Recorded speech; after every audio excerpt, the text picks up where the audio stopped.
So dude, Yeah. Cole, you know how many he got another tattoo?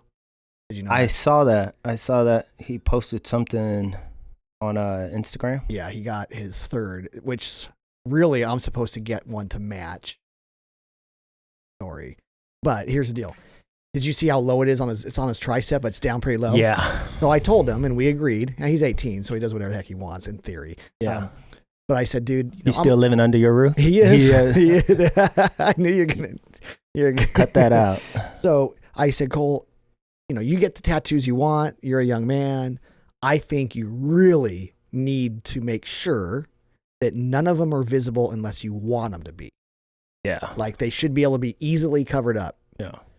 Because, you don't know what kind of job you're going to get down the road. Yeah. And so we had a pretty good discussion and he said, yeah, all right. So he leaves to go. And then he texts me like halfway through the tattoo going, oh, this is a lot lower. It's almost to my elbow. And then he comes home and he shows me, and if he's wearing a short sleeve shirt, half of the new tattoo. Yeah. You can't hide it really unless you're wearing long sleeves. And I was super. Or a baseball. Yeah. But I was frustrated because I was like, dude, and I'm old school, but I'm like, dude, you just cut yourself out of half of the jobs, a third of the, I don't know, some of the jobs that you might want someday. And it was, dude, classic younger millennials, whatever, right? Classic millennial thinking. He's like, well, dude, dad, I was sitting in the chairs. It was getting lower and lower. And I decided, he decided in the chair, right? As it was happening. No job. Any job that doesn't want me to have a tattoo isn't the kind of job I'm going to want anyway. If they really want me, they'll accept me for my tattoos. Just, classic. You. Am I super old? Is the millennial thing a thing? You're kind of stuck in the middle. You're not a millennial, but you're younger than I am. Well, I think it's generation to generation.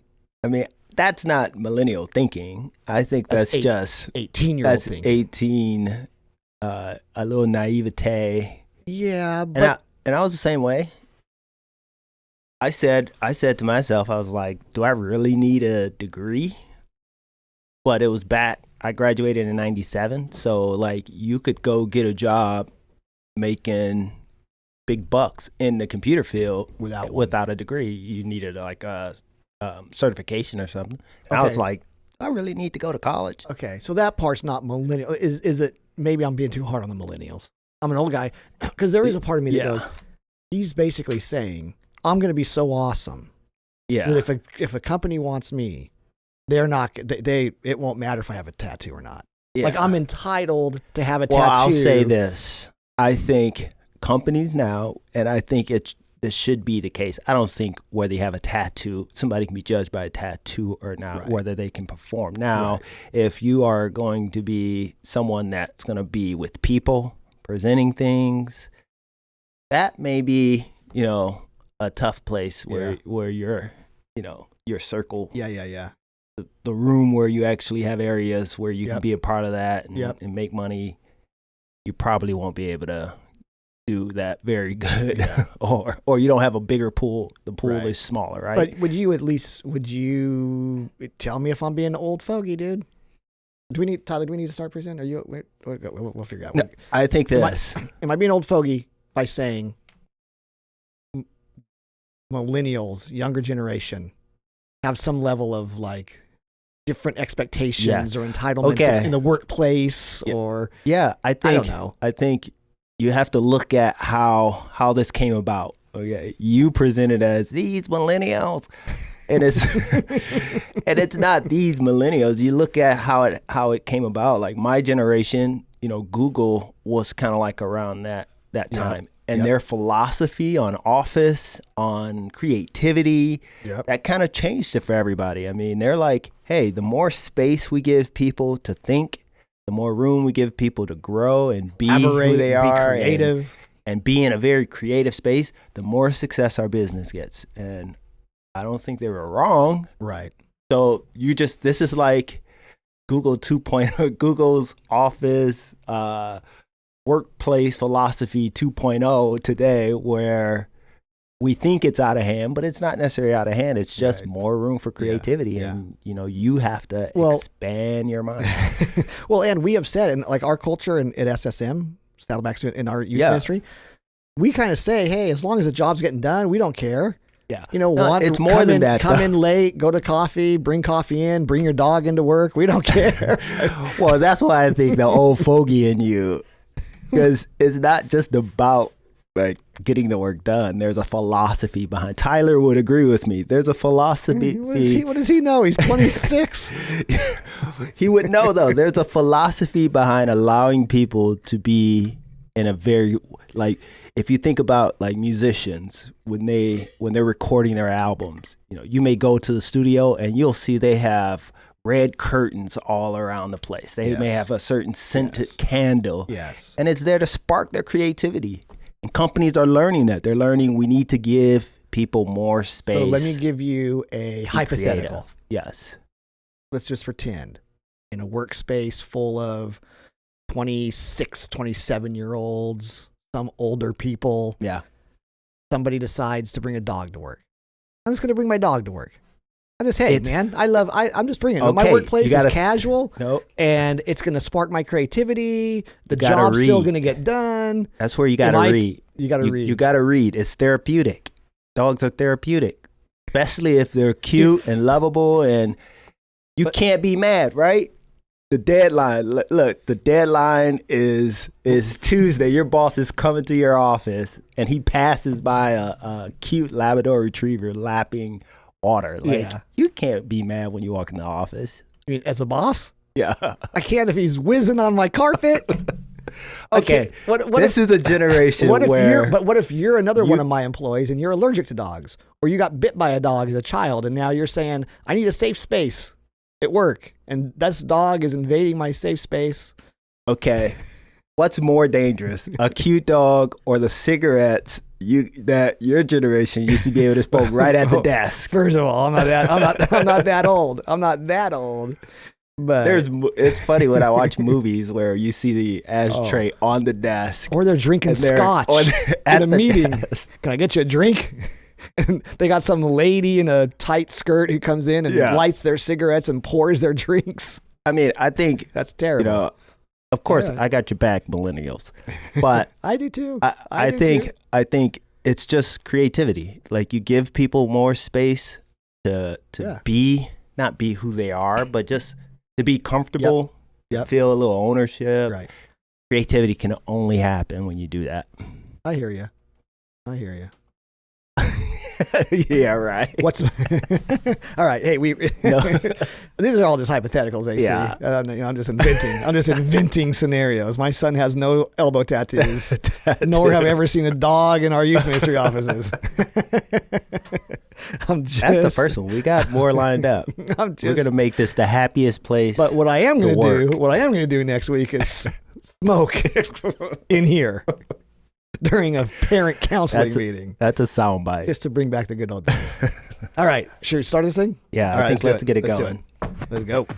Start work.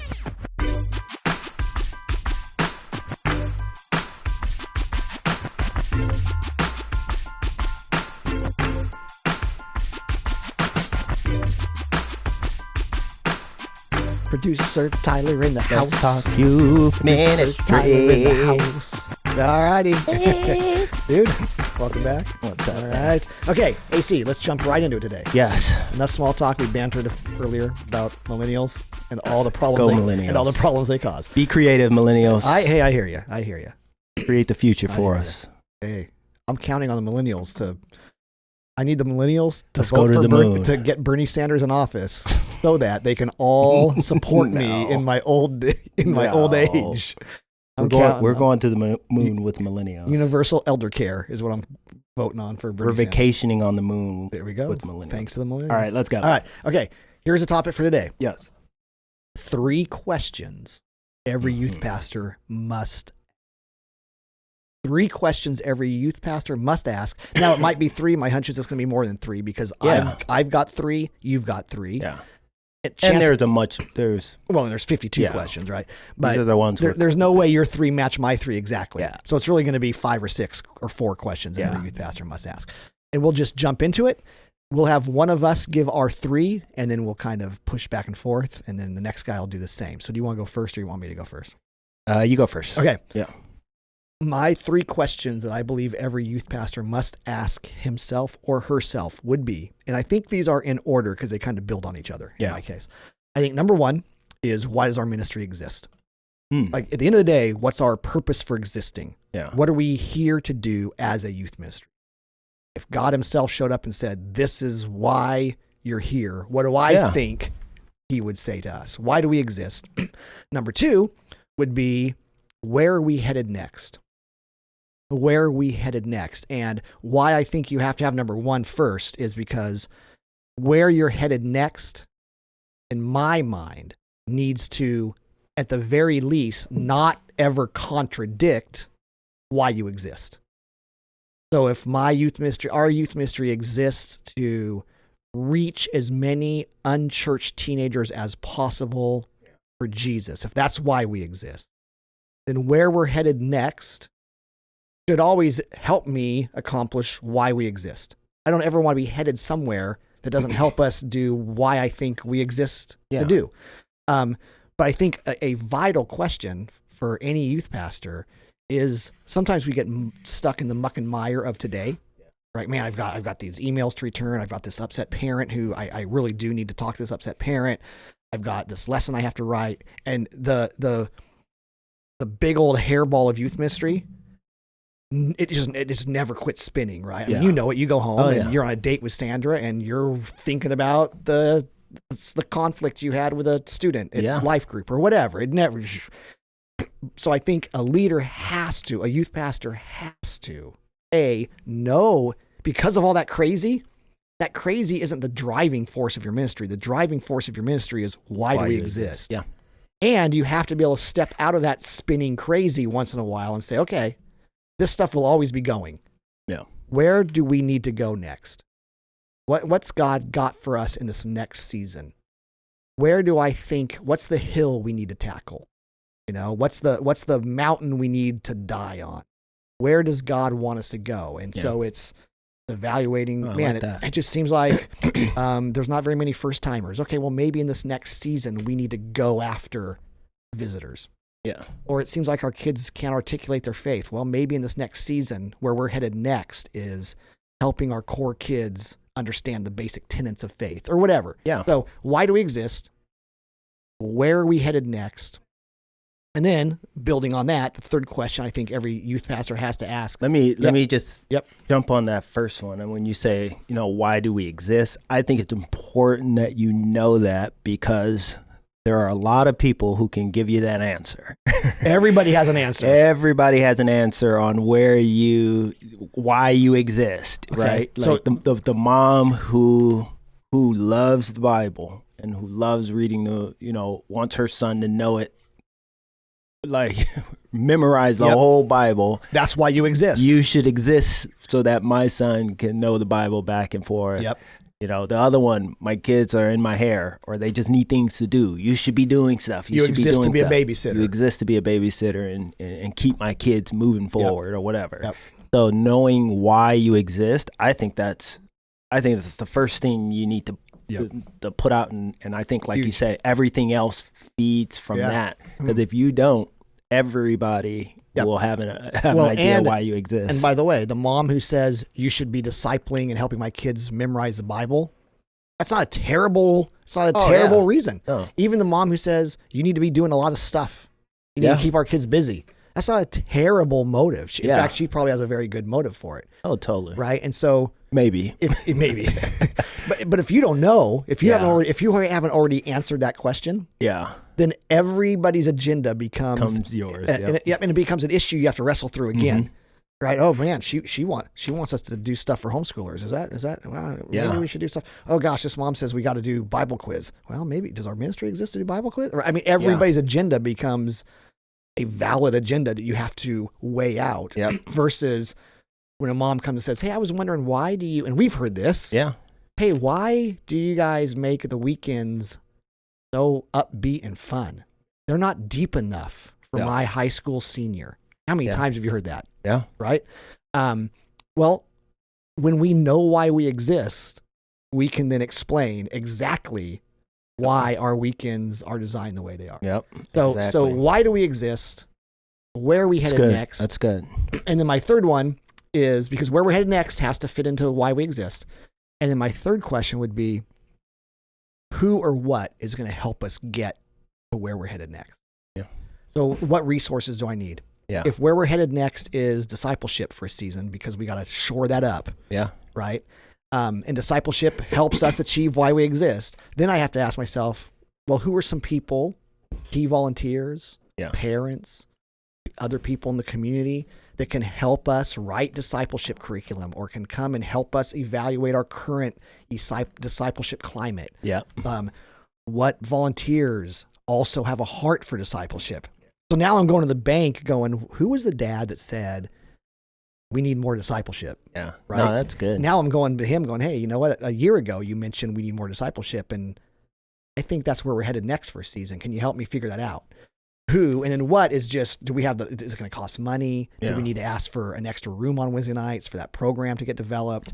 Yeah. I think that question really can expose some areas of your ministry that you may have a heart for that you just may not have, the manpower to go after those areas. And I think it should push you into, your volunteer base. And, I think there's where you can ask that question, like, who do we need? Well, of course, all budget for personnel, full-time or part-time or whatever is all spent. Right. Well, have you asked this question to your volunteers? Because you may have some, corporate guys who are, maybe fundraisers, corporate guys who does graphics, or that could totally get you where you want to go. You step into that, or even asking the church, right? Hey, I need someone who loves to do sports. Maybe have a dad who has kids who already love to do sports. Hey, can you come and run this for me or whatever? Well, and dude, can you imagine going into your once a year elders meeting? Let's just pretend it's once a year. It might be every month, but maybe you're going into the once a year elders meeting where you have to present your ministry plan. Maybe it's heading into the budget season. If you just framed your presentation around these three questions, hey, elders, just want to remind you, here's why our youth ministry exists. We exist to reach more lost students for Jesus than ever before, or whatever. That's why we exist. And by the way, hey, in light of that, here's where I see us headed the next 6 months, the next budget year. And here's what we're going to need. And some of it's going to be a little bit more money. And that's why you'll see that there's an extra $500 in the budget this year because of where we're headed next. Here's who I'm going to go after. Hey, elders, just so you know, I'm going to tap these guys in our congregation. And Elder Bob, I recognize that one of them is really involved with the men's ministry, but with your blessing, I need to go after him because he can help us get to where, if you framed your presentation in those three questions, man, they've got to really have some strong opinions to say no to that. I think you take away the questions, right? Just going, hey, can we get this so we can do this? I would be more apprehensive to go, okay, well, why are you doing that? Right. Are you thinking things through? Or are you just throwing money? You've proven you're thinking it through. Yeah, you're like, oh, wow, of course. Right. You've answered some questions that may come into my mind already, and even more, because now the perception is what you're doing. Like you have a plan for this money. Yeah. No, that's well, good. And most of our elders come from the business world, right? And in the business world, they have to have justification for every decision, every new initiative. Oh yeah. How are we going to get there? So it's you're speaking their love language. Sure. All right, those are my three. Okay. Why do we exist? Where are we headed next? What and who's going to help us get there? Those are my three questions every youth pastor has to ask. Yes. Now, just so you know, we didn't tell each other before we wrote these things down, just so we could see how different they would be and try to really give you guys some stuff directly from us. So first one, we kind of landed a little bit close together. My first one was, where are we going? I think that's a question that you should always be asking yourself. Of course, I think why you exist is great. Where are you going is, I think, the prayer of your heart for your students. And I think a lot of that is bedded in how well you know your students, how well you know the culture of your ministry, how well you know the culture of your community that your students belong to. Yep. Maybe the close schools that you're at. What are their greatest needs? So can I interrupt and ask clarifying? Yeah. And maybe it's a little bit of both, or maybe is where are we going next more of is the youth pastor, where am I deciding we're going next? Or is it more of a hearing and paying attention and knowing and discerning, here's where we're going. And am I okay with it? Do I jump on the wave? Do I adjust? Yeah. Is it a discerning question or a leadership proclaiming question? I think both. Okay. I think the discernment should come first. I think if you're leading a group, your connection to God for the group, for the community, for the students, I think that should be primary. And then, of course, you're making this decision of, okay, where are we going? Because we're, moving in a certain direction. Mm-hmm. I think you can't do that without the due diligence of knowing your community, knowing the needs. I think, it goes like this, like for some of our communities, like some of our campuses that are in a little bit more rural area or lower income area, we have an event that costs so much money, right? Like if I don't know my area, if I don't know the demographics, the economic state of my area, I'm going to go, oh man, that looks really, really cool. And I'm going to put that on not knowing anything. And I could be presenting my kids with something that they don't need, something they can't afford. I'm creating problems. And so I think where we're going ties into that. Where we're going ties into the state of how many kids are, fatherless, how many kids are whatever. So a lot of that plays into it. So asking yourself, okay, where are we going?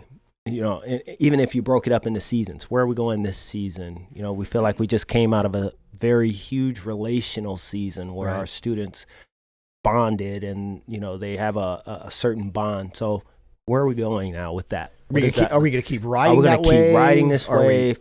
Do we need to transition? Do we need to, where are we going? I think that's a question that you should be, asking yourself. And it's not to be asking yourself so that you're every whim, everything tossed to and fro. Yeah, you just, blowing in the wind. It's really to just help you continue in the wave that God has you going. If you don't, you can get stuck and go, oh, this is the greatest time ever. Everybody loves each other. Everybody. And I think you stay stagnant. Yep, I love it. Okay. The next one is, am I leading or managing? And I think this is more for leadership. Just, I think managing is great, but there's no, like we were talking about with millennials, in my generation, they totally saw a shift. Like companies in terms of like who they're reaching, who they're going after, creativity is the key. And so, to manage, what I want to see, that doesn't help anything grow. That doesn't create a place for creativity. That just creates a place for whatever I want to be done. Right. When I lead, managing is more like checks and balances. I'm checking lists. Are you doing this? Are you doing that? Yep. You're completing a task that I want you to complete. Gotcha. And I think leading is helping people arrive at the place, especially for, churches or ministries. It's helping people arrive at the place that God has called them to within the scope of the ministry.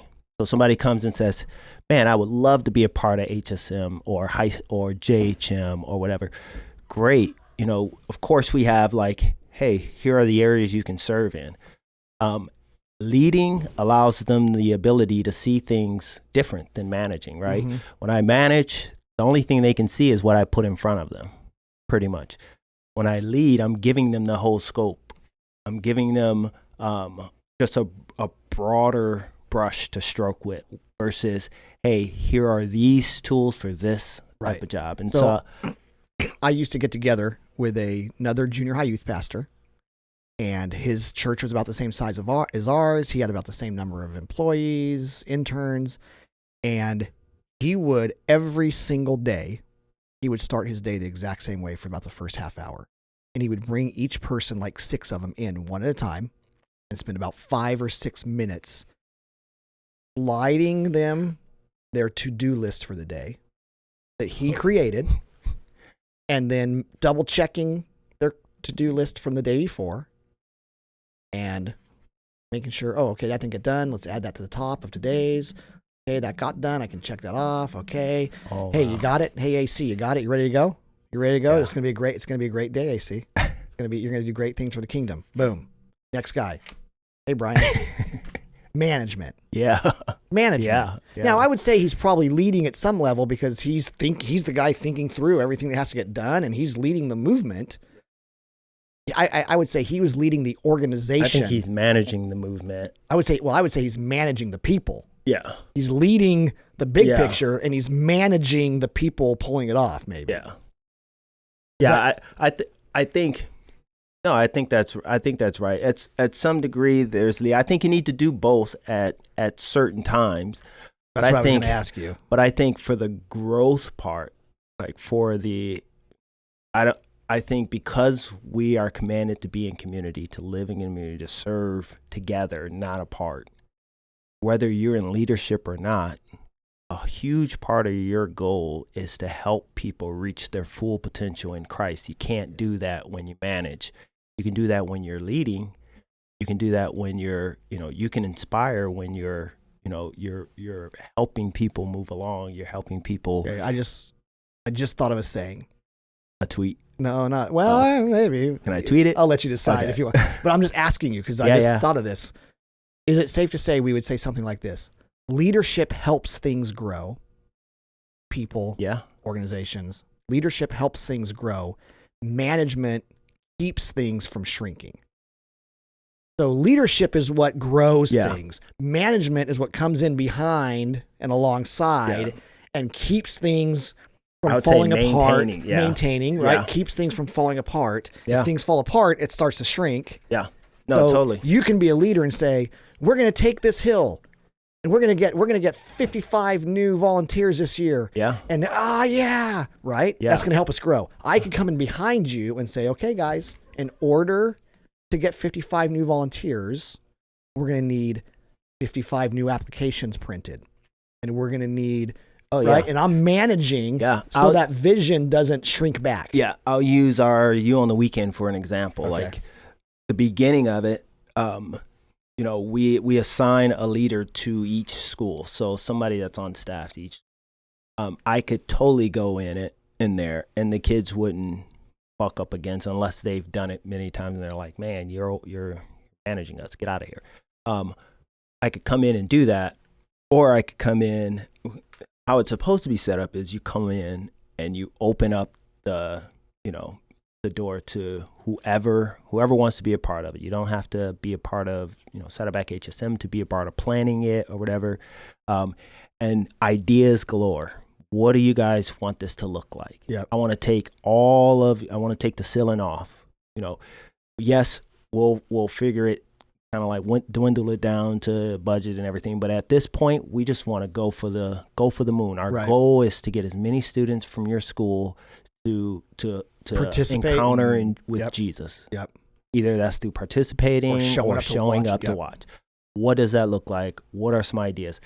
You got a huge whiteboard full of ideas. Kids are shooting for the moon from what do we have? Unicorns or horses with unicorns coming down the whatever. Right. At the same time, all of that's great. And then you go, okay, we need someone who's managing time.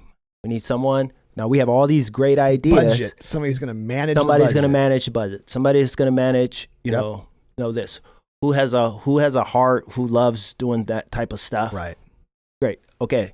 The idea of managing budget is just to make sure we don't go over. Yeah. There you go. So you changed mine, Tyler. Here's what I want you to do. Real quick, maybe we can throw it on the screen, but see if it exists first. Google around and see if there is something that says leadership versus management. Yeah. Because what I said, and then you changed it, which might have been better. I said leadership helps things grow, management keeps things from shrinking. But you said leadership helps things grow, management maintains. Yeah. So at the end, so you have this thing that's moving. Right. We've reached the moon. the best ideas are winning right now. Everyone feels inspired, like the weekend is going. And then you have kids who come along and they maintain it, they manage it. Yep. And so I think you definitely need both, but I think you need to be thinking about both, because sometimes you need to manage. Right. Sometimes you need to lead. Yep. And you need to know when to manage, when to lead, Yep. to get the best out of your, your people. Yep. And so I think that's just something you need to be totally. So it's not the question is, am I leading or managing, as in leading is better than managing? Yeah, no. It's which one should I be doing right now? Yeah. Which one's most important right now? Which one is most important? Was there anything, Tyler, just out of curiosity? Anything that talks about can you give me the definition of management, maybe? Just to see if we got Tyler. Okay, while Tyler's looking for that. Yes. You want to go to my last one? First one was. First one, where are we going? Am I leading or managing? Am I leading or managing? Number and 3. My third one is, am I available? Ooh. And so I kind of, I thought about that, and I probably would word it very pastoral. If I had a lot of different time, but I was just thinking, am I available in terms of, how much do I have on my plate?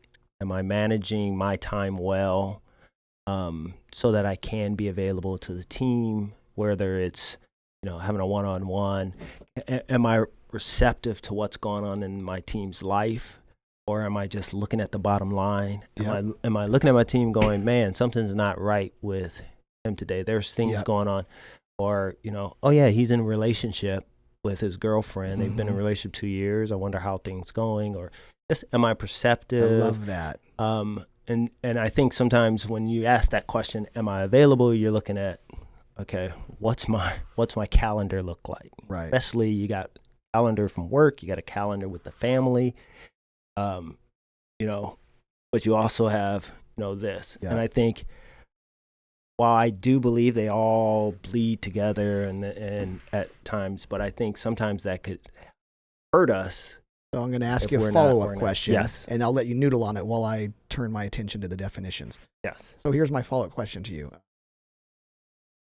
Because I hear you say that, especially as a pastor, and I go, heck yeah.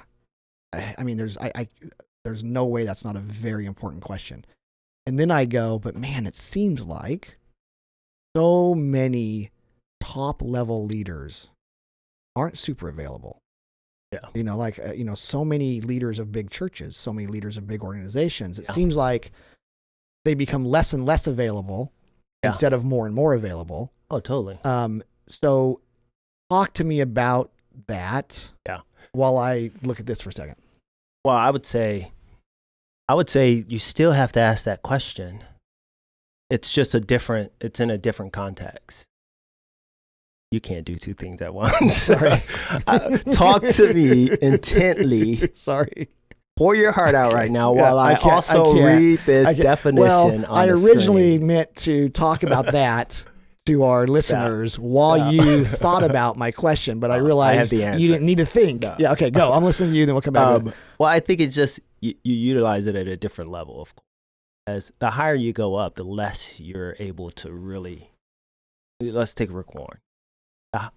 Where he is, and as many people as he has to reach out to, him asking this question, am I available, doesn't mean, if he asked that question in the context of caring for the people, he would go, oh man, I had 50 funerals I didn't make to.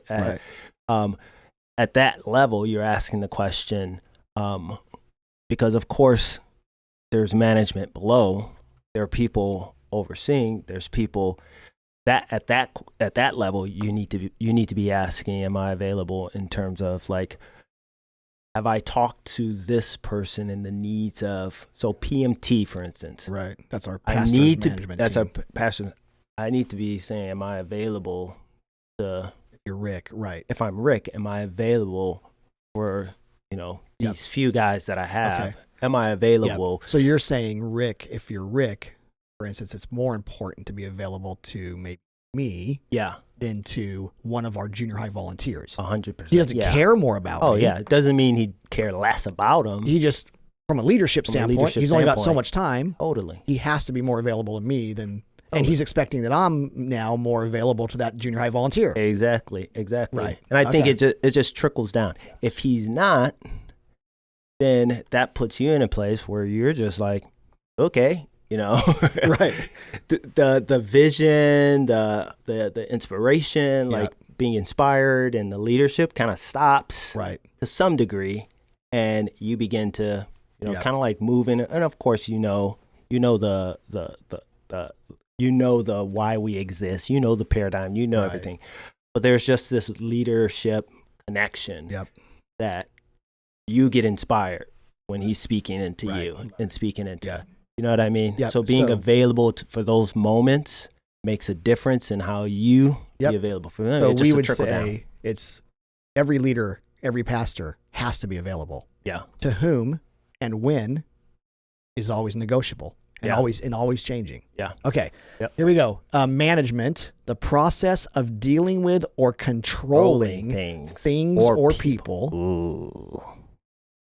Leadership, the action of leading a group of people or an organ. That doesn't tell us much. The state or position of being a leader. That doesn't tell us much. The leaders of an organization, country, etc. Yeah. Well, what's interesting is management to me, like that really delineates what management is. Dealing with or controlling things or people, right? Checks and balances, systems, checkpoints. Well, I think leadership is more of a philosophical. It is. It has more to do with influence, and you just nailed it. John Maxwell. Yeah. His definite leadership is influence. Shout out to John Maxwell. That's it. John Maxwell. Enjoy Life Club. Totally. Enjoy Ministries. I'll do this sponsor our show for only yes, $5 if you send us some sunglasses. Okay, here you go. A manager is someone who plans and budgets, organizes and allocates, controls and solves problems. A leader is someone who shows direction, aligns and influences. There it is, right there. Inspires. Yeah, there it is. Exactly. This is exactly what I'm talking about. Yeah. You have to be able to do both, but you need to know when to do both. Which is needed today. Yeah. Which is needed in this scenario. Yeah. Well, and look at my 3 questions. Why does our ministry exist? That's a leadership question. Where are we headed next? I would say is a leadership question. Who or what is it going to take to get us there? That's probably a management question. Yeah. Right? And yours, where are we going? Leadership. Am I leading or managing? Both. Right? Am I being too critical? That's probably a leadership question. Wait, did you get to that one? No. Haven't you already asked 3 questions? Yeah. Oh, I think I gave you that one over there. But I was going after my list. So I wrote that here, and then I gave you that one. Okay, so we need to wrap this up before we recap. Special shout out to our friends at SYMC. Yes. You can go to the Simply Youth Ministry Conference, October 7th through 9th in Chicago. Go to the website, SYMC16.com. to register. Also, our good friends at ChristinYouthCIY.com. Yes. If you want to check out Move, which is their high school summer camps, Mix, which is their junior high summer camps. Yeah. You know when does that kick off? Like this first week in June. Like middle of June, somewhere in there. But if you want to go to Superstart, which is their preteen program, all of the above. Oh wow, Tyler's on fire. I hope people here. can see this right here. It's like Egyptian hieroglyphics. Yeah, hieroglyphics. If you're sitting in a like lecture and one of these are your slides, look up. This is genius, though. Look at that. The boss is getting pulled. The lead. That's genius. It's fully, yeah. I love it. Tyler, just in like post-production, if we still, I don't even know what post-production really means technically, but if we can, this slide would be awesome. See, a millennial would know that. A millennial would know. Tyler's looking at that top one and going, I'll never work for a guy like that. This, however. Yes. No, there's a millennial. The millennial wants to be sitting on the thing getting pulled by the boss. The millennial says, hey, boss man. A millennial knows what post-production means. Pull me and my dog through the office to the tattoo shop. Russell Crowe versus Joaquin Phoenix. Yeah, there you go. There you go. I love it. Yeah. Spoken like a true millennial over there. Using a movie. I got your back. Using a movie to act like it's a metaphor for life. Hey, I use this term all the time. Your creativity has got to be fair. Got to be fair. Okay, here we go. Yes. In essence, we really only had 5 questions because one of them is very similar. Yeah. Why does our ministry exist? Where are we headed next? / where are we going? Who or what's it going to take to get there? Am I leading or managing? Am I available? Am I available? 5 questions. Yes. Every youth pastor needs to be ask. asking. We'll see you guys soon. Peace out.